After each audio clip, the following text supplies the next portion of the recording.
Hi, this interesting question is about the graphs of the motion. The graph that you see in this diagram is the speed time graph of an object, which shows us that the speed with respect to time is increasing and increasing, and then it gets its maximum value and then it is decreasing, which means that that object is accelerating. Now, in this question, we have to identify that which one of the following distance time graph gives us this speed time graph. Okay, so we will go back from the velocity time to distance time graph. So let us investigate it. But first of all, I will explain you that what is the speed and how do we measure it, how do we calculate it graphically. Okay. So speed is nothing, it is just the rate of change of distance. Okay, we cannot say it is the rate of change of displacement, that is the velocity, and velocity is a vector quantity. It is the rate of change of distance. It tells us that how fast or slow the object moves, its distance changes with respect to time. So that's why whenever we calculate the speed from the graph, it is basically the delta s over delta t, which is gradient of distance time graph. So it means that we will see that which one of these following graphs gradient gives us that shape of graph. Okay, so let us see one by one. Okay, in a first option, which is a option A, well, many of you can easily guess that it is a wrong answer. Why? Because if you notice that there is a equal change in the distance with respect to time in every next interval, the object covers the equal distance, right? It means that, dear students, this quantity is changing equally with respect to this quantity. So this is obviously the graph of a uniform speed. It means the object is moving with a constant speed. So if I draw its graph, then it would be a horizontal line. So this should be the graph of velocity.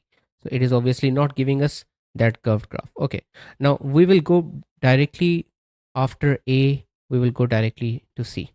Okay, remember one thing, if you are having a here a variable speed, like this is the shape of the graph, right?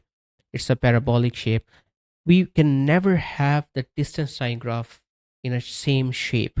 The reason is because if you see, even at that point, the if I draw a tangent line, this tangent line has a maximum steepness, right?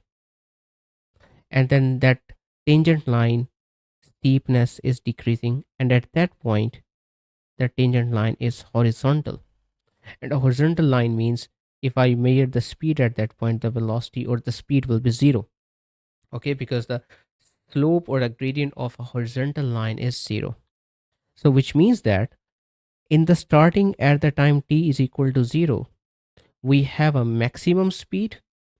All right, so we can draw from this point, and it is getting zero at some time. You see, exactly at that time where the speed was zero, I'm showing you the graph touching the time axis, and then we will keep moving it in this. Then the velocity is getting, well, the velocity, the speed is positive, right? So because this is a speed time graph, so you can draw the same like this graph, which is obviously once again not giving us this graph, right? So option C is also wrong. Let's move to the option D.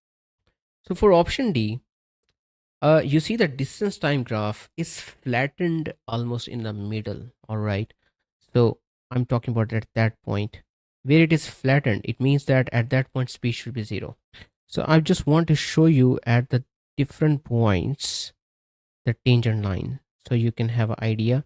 And I'm going to draw the tangent line at these points, and with the help of the steepness of those tangent lines, you can get idea that how the speed is generally changing. So you see that the speed is decreasing and then it is once again increasing, right? And all this speed is already always a positive because it's a scalar quantity, right? So anyways, at that point the velocity or the speed is zero. So if I draw its graph, so dear students, you can see it is obviously a very high value in the start, and then it is getting 0, and then it is increasing to the same value once again. This is not a correct option. What about this? So let us see. Let's explore. Obviously, this should be the right answer, option B. But let's see how is it right answer. So do you see in the start at the time t is equal to 0, the speed is 0, right? And then the speed is increasing, and exactly at this point where I'm drawing tangent line is the speed maximum. And after that, speed is positively decreasing, or the velocity is positively decreasing. Speed is always positive. So ultimately at that point your speed is once again 0. So exactly at this time the speed is maximum, and it is starting from 0, so it should be like this. All right. And and then again it will go like this, right? So exactly at that time the speed is again 0, so which is obviously 100% relating with this graph. So the right answer should be option B.